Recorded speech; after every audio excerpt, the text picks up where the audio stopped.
represent the value of my work and my contribution to healthcare and speaking up and using my voice. We get called heroes in the spring and encouraged to be silent in the fall. We get told to self-care by a system that does not care if we get a lunch break. We get told we are essential and then treated as expendable. Today, it's time for us to stop being told and time for us to speak up. Time for us to stand up. And there's a lot that needs to change. And FIGS is here all year long working to do that on a wide range of issues. But today is about 3 things specifically. Number 1, the bill that FIGS helped write along with leaders in Congress, the Healthcare is Human Act. It's a simple bill with up to a $6,000 tax credit for healthcare professionals working in the thousands of shortage areas across the country. 2, fully fund the Dr. Lorna Breen Act. Shout out to the Dr. Lorna Breen Heroes Foundation, our phenomenal partners, and here with us today. As you know, and if you don't know, Dr. Lorna Breen was an emergency medicine physician who died by suicide after working through the pandemic. It wasn't Lorna's work that caused her to take her life.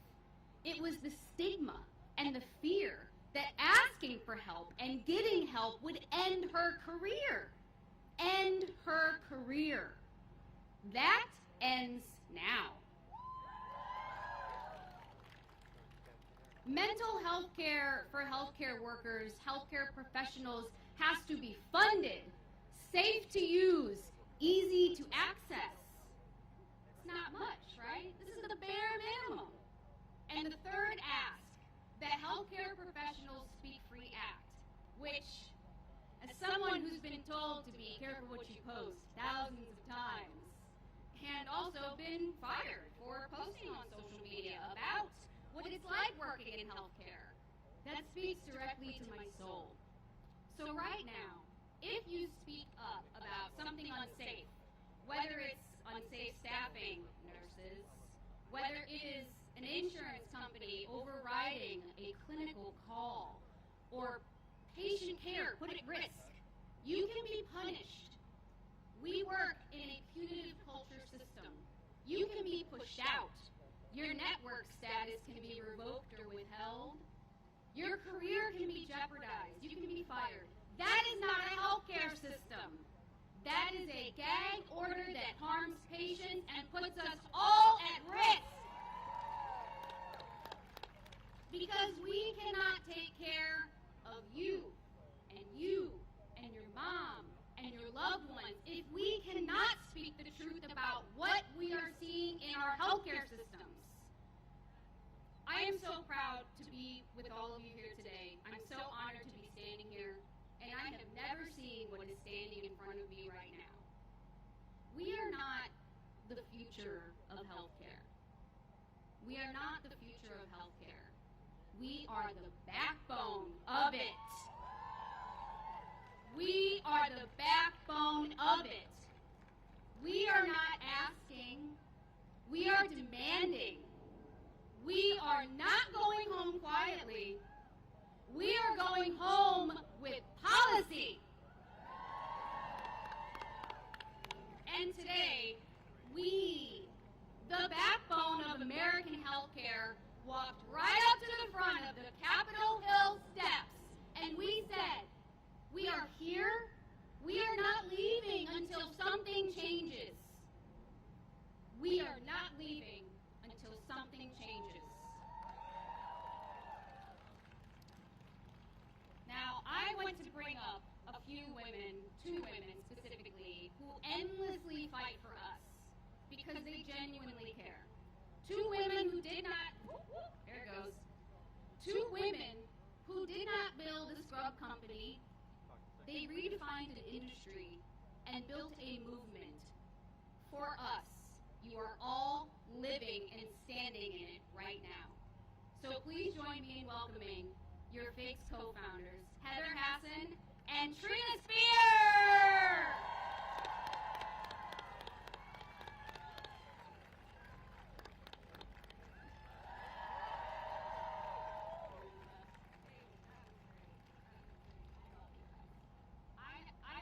This is off script. I've known them for 5 years. I was a hater of FIGS for a long time. I'm gonna be real. I'm gonna talk real talk for a minute. I loved to hate FIGS for many years, and I was like, no way. But then I sat down with Trina, and we had dinner, and I got to see that this person here and Heather here, they genuinely care. It is the essence of their existence on this planet. It was what they were put here to do. So please give them a round of applause.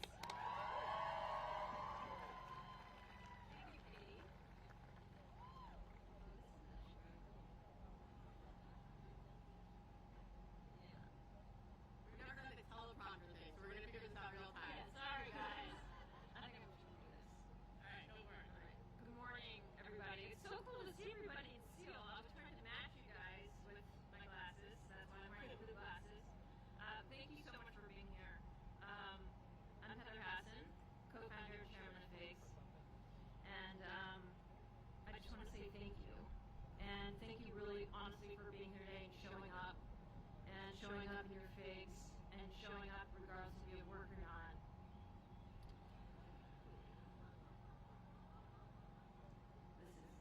I think that's rolling. Sorry, guys. You guys are the most important people in the world. And I want you to know that. And I think you know that. Some of you know that. Some of you may know that. But you really are. We would not be here without you. I'm not talking about FIGS, I'm talking about people, animals. We can't live without healthcare professionals. And I'm going totally off script, I gotta get back. Healthcare professionals have been a focus, my focus, Trina's focus, for a very long time. You guys really inspire myself, me and Trina. This is hard, I don't normally read speeches, I apologize. Your passion, your minds, your commitment to taking care of all of us is just incredible. And that's why we're here today. And everyone else is going to talk about specific causes we are here advocating for. But I want to talk to you all about what makes you so incredible, because you need to hear it. Last night I was thinking about the concept of first, do no harm, and how this oath, this small statement, this commitment is so powerful. Centuries ago, lighthouse keepers stood alone on dangerous coastlines through storms, darkness, and exhaustion. You're probably thinking, where am I going with this? But I'll get there. Most people never know their names. They don't know who they are. They don't even see them. Ships would pass in the night without ever seeing the person tending to that little tiny flame. But the countless lives depended on that light remaining absolutely steady, or they would crash. And all healthcare professionals are kind of the same. The principle of first, do no harm is not passive. It is an act of vigilance. Like the lighthouse keeper, trimming the flame before the dawn, healthcare professionals carry the responsibility of protecting others from unseen danger, often quietly, repeatedly, and without recognition. You all understand that human life is fragile, and care itself is sacred. You enter a storm of uncertainty every single day, and you do it without a lot of the support and recognition that you deserve. So look around you, because you are the lighthouse keepers. You are the beacons lay people rely on in crisis, and animals, obviously. Go animals! And today we're gathered to shed a little light on those unseen acts, to share with the world that this unwavering commitment to first do no harm deserves a moment in the sun. Thank you all for being here. It means the world to myself, to the company, to FIGS, to Trina, and you guys seriously are the best. You're the best. So thank you so much. I want to introduce my co-founder and CEO, Trina Spear.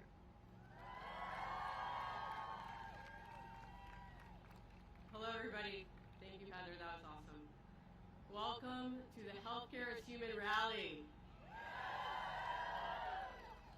Trina Spear, co-founder and CEO of FIGS. This is just such an incredible moment, and frankly, I'm pretty overwhelmed to see all of these beautiful faces out here. We spend so much time just thinking about you all, so to have all of you right in front of us is amazing. So I just want to thank you so much for being here, for sharing your time and your voice with us. When we started FIGS almost 15 years ago, we had no idea that we'd be standing here today in Washington, D.C. Advocacy, lobbying, and writing our own bills wasn't really on the vision board. But because of you all, it's become one of the most important parts of our business today. When we started FIGS, we wanted to improve your apparel. We wanted to make you look good and feel good and perform at your best. And man, do you all look good. But that was pretty simple, right? But then we got to know you. We met you. We talked to you. We listened to your stories and your experiences. We watched you navigate a global pandemic. We heard about what working in healthcare was really like. And we did our best to celebrate your stories authentically at every turn. But we also realized that simply sharing your experiences wasn't enough. Not even close. So while at first we were focused on what you were wearing, we came to recognize that what needed more of our focus was how you are feeling. How the changing landscape of healthcare is impacting you and your ability to not only do your job, but to love it. And that's why we're here today. To advocate for meaningful change because you deserve it. You deserve support for your mental health. You deserve to be able to speak honestly without fearing retaliation. You deserve financial support commensurate with the invaluable services you perform. Last year, healthcare professionals came with us to Washington and told Congress the truth about what life looks like inside healthcare right now. The pride, the pressure, the financial stress, the burnout, the love for the work, and the reality that love alone is not enough. And we're turning that into action. Over the last year, we worked with both Democrats and Republicans to introduce the Healthcare is Human Act, a tax credit of up to $6,000 a year for healthcare professionals, serving the thousands of federally recognized shortage areas. And this should not be a hard sell. Congress already has a tax credit for the EV charger in your garage, upgrades to your windows. We incentivize manufacturing and research. It's a no-brainer to incentivize you to not only stay in healthcare, but for you to feel supported and seen and valued while you're doing it. Because while this is a tax credit, it represents something so much bigger. It's a statement that healthcare professionals are the most awesome humans in the world. Something we all know well, right? And that's really what FIGS is all about. Nearly 15 years later, it's still about you and showing up for whatever you need.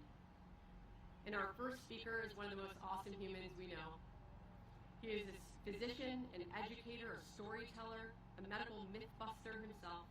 He has built a platform around making medicine more honest, more accessible, and more human.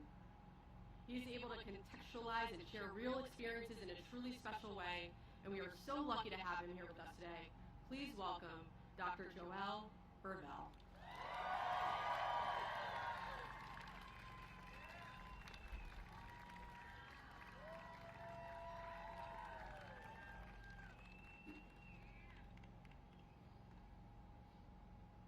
I want to start with my grandmother.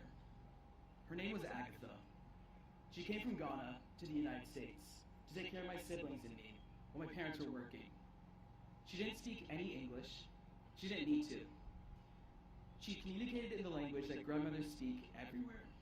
Food, presents, and the look she gave you when you snuck food from the pot before dinner was ready. I did that all the time, regularly. She was one of my favorite people in the world. But when we were old enough to take care of ourselves, she went home to Ghana. Within the year, she was gone. She died from malaria, a treatable disease. She had been at a rural clinic and they told her she had to bring her own IV tubing because they didn't have it. At the time, I was 11 years old. I didn't have the words for what I felt. I only knew the grief on my mom's face and that my grandmother had been alive and then suddenly she wasn't. And that something about where she was and what was available to her at the time mattered more than it should have. I kept asking myself, would she still be here if she'd gotten sick in the United States? And that question is why I became a doctor. It's why I'm sitting here today. Because what I've learned after years of medical training, now an internal medicine residency, and talking to millions of people every day online about what medicine gets wrong, is that the question I asked about my grandmother in Ghana is the same question patients are asking in American emergency departments right now. Who does the system see clearly enough to protect? And that honest answer is often, it depends. It depends on what hospital you can reach, on if there's a doctor who speaks your language. It depends on whether there's a clinic in your neighborhood that's still open, or whether the nurse who knew your name decided that the math didn't work anymore or took a job somewhere else. It depends on whether the system that's supposed to be there for you still has the people it needs to function. A few years ago, I was a medical student scrolling through Instagram when I came across a study in the New England Journal of Medicine. It was about pulse oximeters, those small devices clipped on your finger in every single hospital, in every single clinic, in every ambulance in the United States. The ones that we use to measure oxygen levels, the ones that we trust.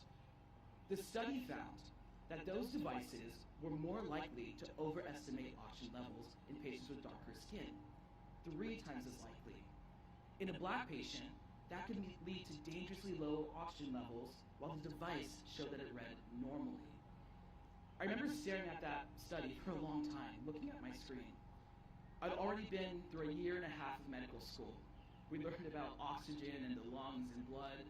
I'd been taught to trust the pulse oximeter the way that we trust a stoplight. And no one had told me that it might be wrong.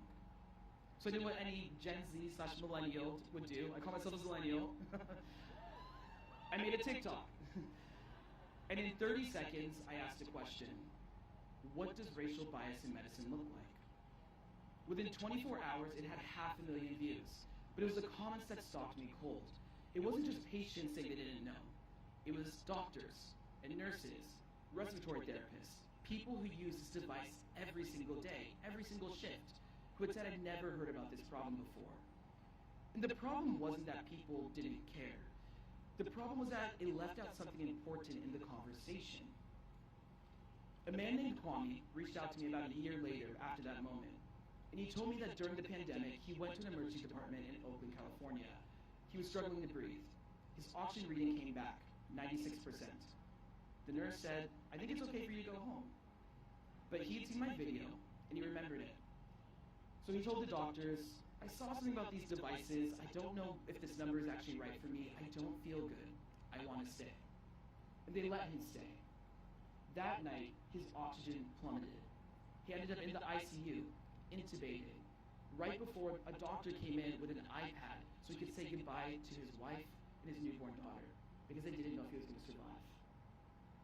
He did survive, but only because he had access to a piece of information that the healthcare system had known about for 50 years, but never adequately communicated to the patients it was supposed to protect, or to us. Kwame survived because he knew to ask the questions. But here's what I can't stop thinking about. How many people didn't know to ask? How many people got that same reading, trusted that number, went home, but didn't come back? And we'll never know because they're not here to tell that story.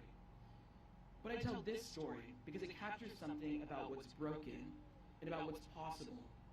What's broken is a system that has for too long left out important things in the conversation. It's left out us, it's left out patients on who certain devices were tested on, it's left out communities who don't have enough clinicians to meet demand. It's left out whether the person training to be a doctor can actually afford to finish. And it's left out whether the nurse who's been at the bedside for 15 years can afford to still stay. What's possible is a system that decides those things matter and actually acts like it. But there's something that we don't often say out loud enough in these buildings and in these spaces. Before there's a staffing shortage, there's a person that's doing the math quietly. It's a student from a community that has never had enough doctors, looking at the costs of the MCAT, the application fees, the tuition, the board exams, wondering if the years of unpaid and underpaid work matter, whether this dream is even still possible. It's the resident calculating rent after a 28-hour shift, deciding whether to pick up another shift if they can at their institution or sleep. It's a nurse choosing between the community where her patients know her name and the hospital across town where maybe the pay makes the numbers work, but it's not her community. We don't see those moments, but we do see the staffing shortages. We see the clinics with fewer appointments, the families that have to wait longer, the communities that already have limited care even getting less. And the shortage didn't start there. It began in a quiet moment where someone decided that the math didn't add up, and nobody made it easier for them to stay. I personally know what that math feels like from the inside. Just earlier this year, I finished an ICU rotation, 6 days a week, 7 a.m. to 7 p.m. I'd perform CPR on a patient, and then minutes later I have to walk into another room and tell a family that their loved one had died from cancer. And after a while, I started to feel like I was just going through the motions. Not because I stopped caring, but because the system was moving faster than any human being can process. My best friend told me before I started residency, you're going to be exhausted, but if you have the energy, still go out, still have experiences, still be human. It's the best advice that anyone's ever given me, but it's also a terrible thing that someone had to give it in the first place. I was wrapping up at the hospital after a long day of work the other day when one of the janitors stopped me in the hallway. She was an older black woman, and she asked me if I could unlock a few rooms so she could go clean them. I grabbed my badge, helped her out, and we got to talking a little bit. She told me that she and her parents were sharecroppers, that she never got a chance to finish school because of it, that she had worked really hard throughout her entire life, that life had taken her a lot of different places, but she'd always shown up. And then she said something that surprised me. She said, "It makes me proud to see someone that looks like you wearing that white coat." And I don't think she knows what that did to me in that moment. It was such a small moment. After an exhausting day, no cameras, no stage, just two people crossing paths in a hallway. But I carried those words for the rest of the week, and even until now. She's worked in that hospital for a long time. She shows up every day, cleans those rooms, keeps the place running. She never got the education that she deserved. But she looked at me, a young black doctor she'd never met, and felt something she hadn't been able to feel before. That's what representation does. It doesn't just tell people something is possible. It makes us feel it. And that feeling, that moment in the hallway, is exactly what is at stake in this conversation about the healthcare workforce, about fair pay, about who we make room for in this system. Because if we want more moments like that one, we have to build a system where the people who want to get there actually can. Where the people who actually want to be there and already are there can stay. Where the clinicians who speak to their patients in their language, who come from their communities, who have earned their trust, are supported instead of slowly priced out. The Healthcare is Human Act understands that. It's a federal tax credit for healthcare professionals serving in the thousands of communities with shortages. It's not just a workforce policy. It's a statement. It says that we value the people providing the care, and we want to make it possible for them to keep doing this critical work. I think that's the kind of choice that's worth protecting. And the reason I'm still hopeful, after everything I've learned about what medicine gets wrong, is this. Despite everything, people still choose healthcare. We still choose the long road, the years of training, the conversations, the tears, the weight of being the person that someone calls when they're scared. And we choose it because it means something to help another human being through their worst moment of the life. To the nurse at the 2 a.m. chart, to the resident that's here probably right now that hasn't slept, to the student who's trying to get there right now and wondering if they can, to the janitor who shows up every single day and makes that place run, to the clinician who is thinking about leaving and hoping someone gives them a reason to stay. Healthcare is human, means remember the patient in the bed, but it also means remember everybody standing beside it. When we support the people who make care possible by funding their training, paying them fairly, protecting them when we speak up, and taking our well-being seriously, we are not being generous. We're being serious about what it takes to build a system that's worthy of the people it is supposed to serve. My grandmother deserved that system. Kwame deserved that system. The janitor in the hallway deserves that system. And every patient in our communities that we come from that has ever been told to wait, to come back, to go home, they deserve it too. So let's build it together. Thank you.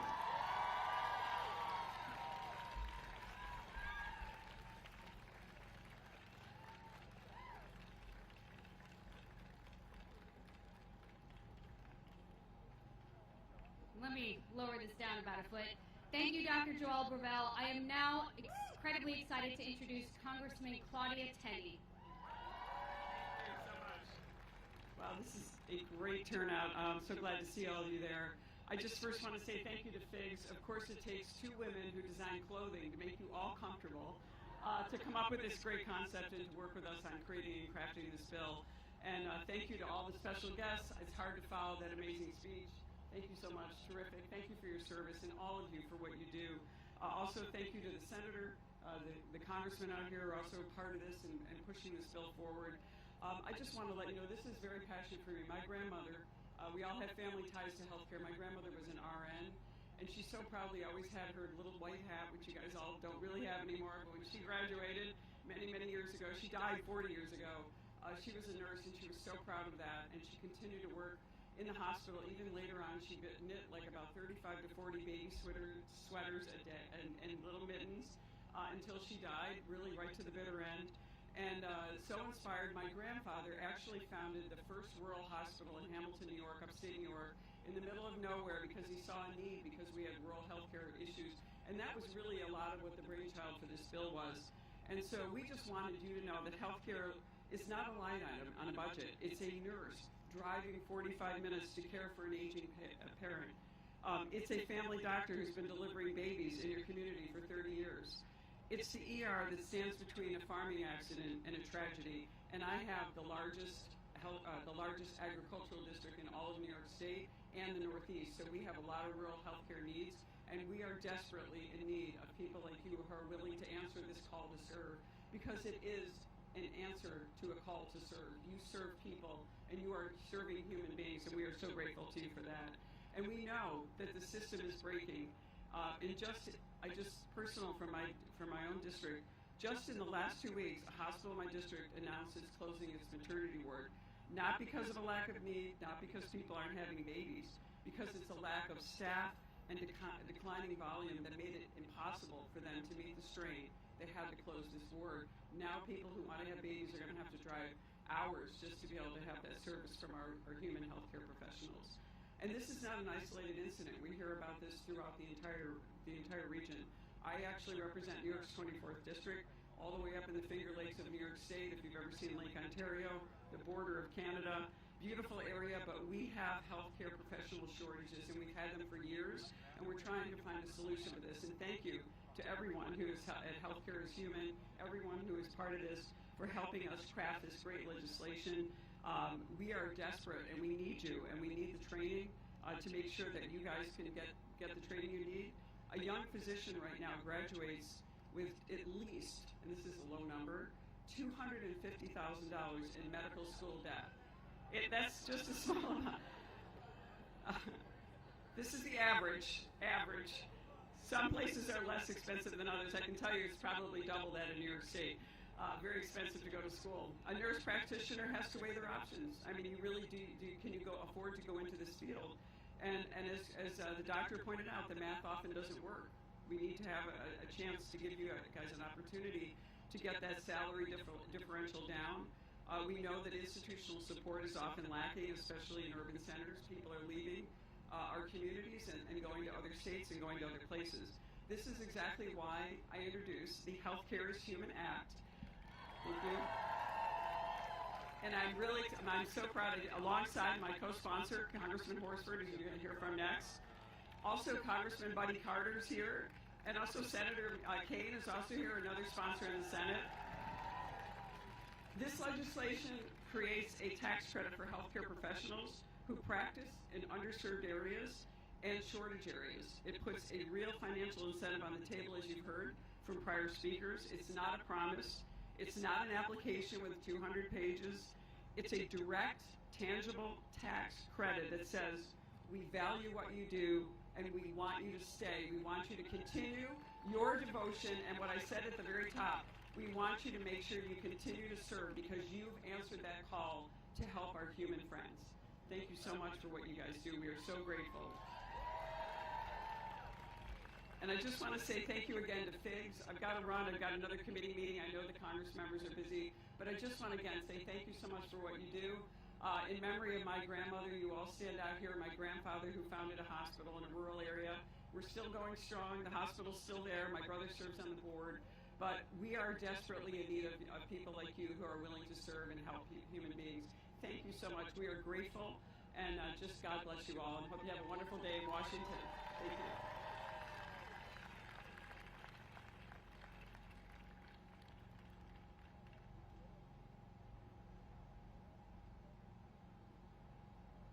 Good morning, everyone.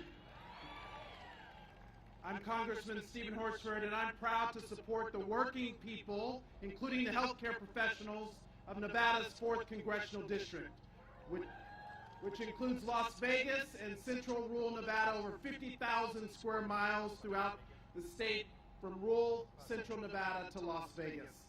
But before I came to Congress, I led the state's largest job training program. And throughout my time in public service, my work has always been about centering the needs of working families and working people and to make sure you are not left behind. I'm proud to stand alongside Congresswoman Claudia Tenney as a member of the Ways and Means Committee to spearhead this legislation, Healthcare is Human Act. And our message today is that no matter our district, no matter our political party, healthcare should always be about putting people first. Healthcare workers, you are the backbone of our healthcare system. You are heroes. The nurses working double shifts, the doctors serving communities already stretched too thin, and the frontline workers who show up every single day. Yet we ask you to carry more burden with less support. In Nevada, we've seen how provider shortage means delayed and even inaccessible care. Every one of Nevada's 17 counties, urban and rural alike, are designated as health professional shortages area. That means longer wait times, less access to care, and more strain on our essential workers, all of you. That's why the Healthcare is Human Act matters, and it's why we are all here today, and it's why your voice in telling Congress that it's time to get this done.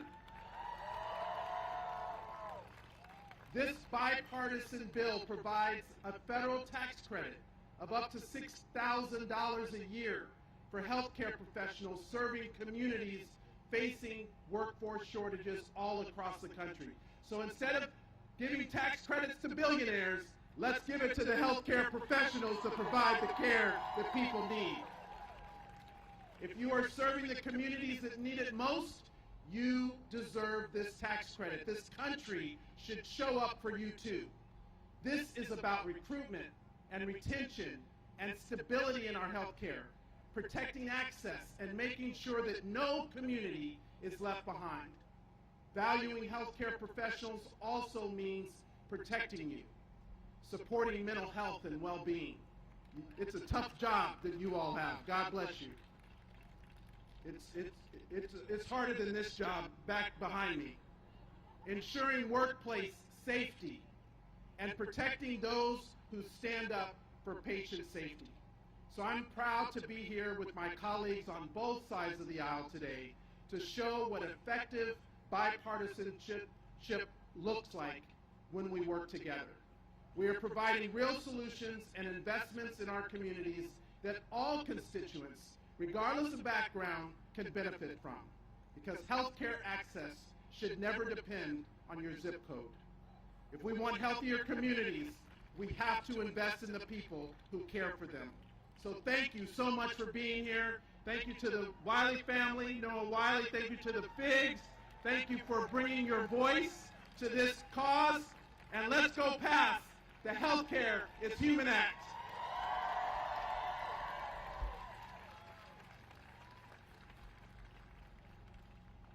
Thank you, Congressman Horsford and Congressman Tenney, for her time. There are so many parts to our advocacy, like so many parts. And now it's time to get into mental health, something that we all know about. I am honored to introduce two champions of healthcare workers in Congress and two of our lead sponsors of the Dr. Lorna Breen Heroes Act. Please welcome Congressman Buddy Carter and Senator Tim Kaine.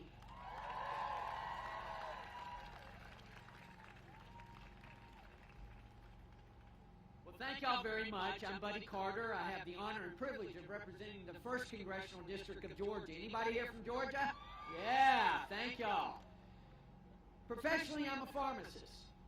For many years, I was the only pharmacist in Congress. Now we have a second pharmacist, so now I'm just the oldest pharmacist in Congress. But I understand healthcare. I understand the stress, the strain that goes along with healthcare, particularly the mental part of it. I treated many patients in my pharmacy with mental health problems. I know how important medication is. I know how important making sure that our healthcare professionals feel stable and that they are in good shape mentally. That is exceptionally important. My wife is a physical therapist. I tell the story all the time that physical therapists are some of the most patient people I know. As a pharmacist in a retail setting, I was always concentrated on volume and how many prescriptions I could fill. My wife would come home at night and she'd be all excited because a patient had walked down the hall that she had been working with for 3 months. That would have driven me crazy. But I want to thank all of you for what you do. And I want to make sure you understand how important it is that you feel good. The stigma of mental health, and there is a stigma still out there even today. It's something we have to overcome. Dr. Lorna Breen, who during the early days of the pandemic felt that strain and took her own life. That's the kind of thing that we have to be there for each other. We have to avoid. And it's extremely important. That's why I was proud to be able to co-sponsor that legislation that was passed as a result as part of the Consolidated Appropriations Act of 2026, an extension of that, because it is important, it's extremely important that we take care of our healthcare workers so that they can take care of our patients. I want to thank each and every one of you for what you do. What you do, this is a calling. You didn't get into this profession because you wanted to make a lot of money or because you wanted to be success or you wanted to be popular. You got into this profession because you care about people. And in order for you to be able to take care of people, you got to take care of yourself. You got to make sure you're okay. You know, we have a lot of partisanship here in Congress. Everybody knows that. The media certainly plays it up. But I would submit to you that healthcare is the one area where we work together.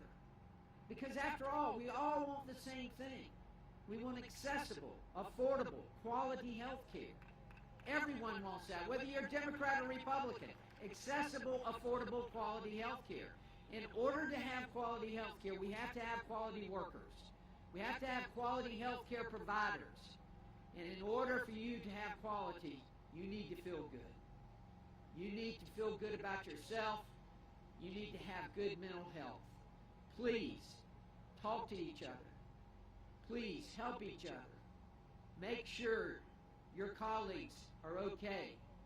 It might be that one time that you check on them that might make all the difference in the world. Let's avoid what we had to experience during the pandemic. This is stressful. Don't forget, you are taking care of people, but don't forget to take care of yourself as well. God bless each and every one of you. Thank you.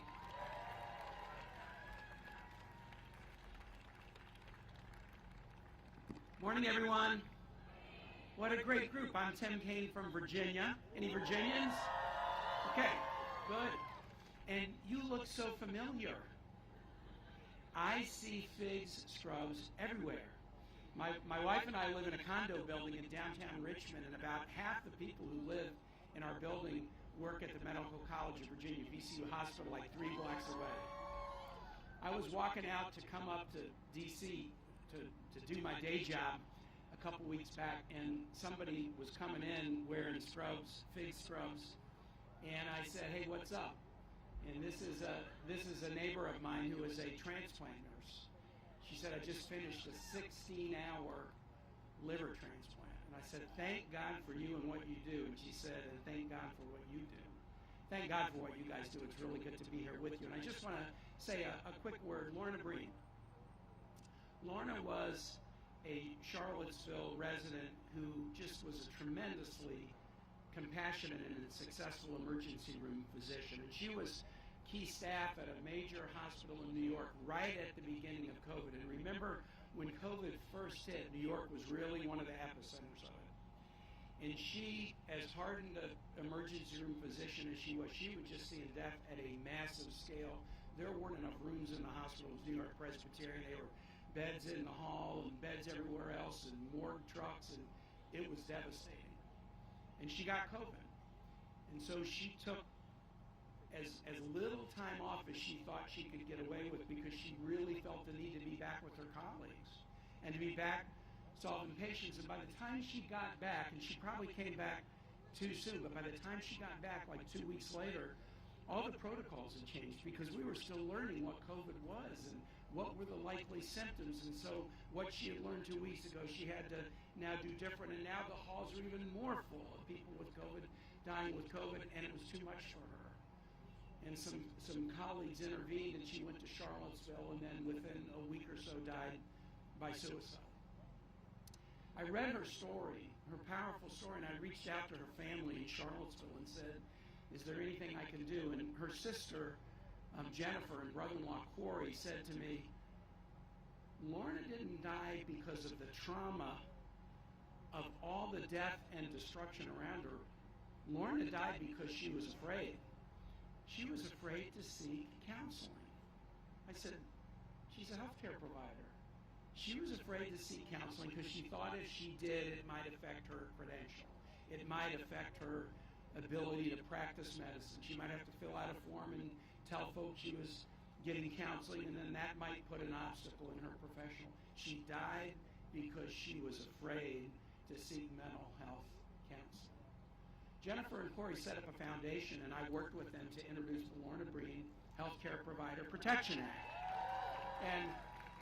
And FIGS and so many other groups, emergency room physicians and others, weighed in heavy and strong, very bipartisan. Delegate Representative Carter and others, and we got it passed, and then we successfully got it funded. And the idea is, let's bring down the stigma for seeking mental health. Let's make sure it's not an obstacle to getting credentialed. It's not an obstacle to licensing. You don't have to, put that front and center on any application for employment. But let's also fund important programs at hospitals and with providers, but also at med schools and nursing schools and schools for allied health professionals that can show people that asking for help when you need it isn't a sign of weakness, it's a sign of strength. And we have been very, very successful, and FIGS has been a huge supporter of this, thank God. And so now we've got a great bipartisan coalition. And so I'm really coming just to say thank you for what you've already helped us do. We have to every year go to bat with the appropriators to try to get more funding. This issue is not going to get less important. The issue is going to get more important as healthcare needs increase. Medicaid cuts and things like that are doing nothing but raising anxieties and facilities are facing the needs to close, and so that raises the anxieties of those in the profession. But I'm with you in this. I'm with everybody in Scrubs walking around my condo, and we're gonna keep funding the important priority of making sure that our mental health care providers get the healing that they need. You got to be healed to heal. Thank God for what you do. It's a marathon. We'll win it. Thanks.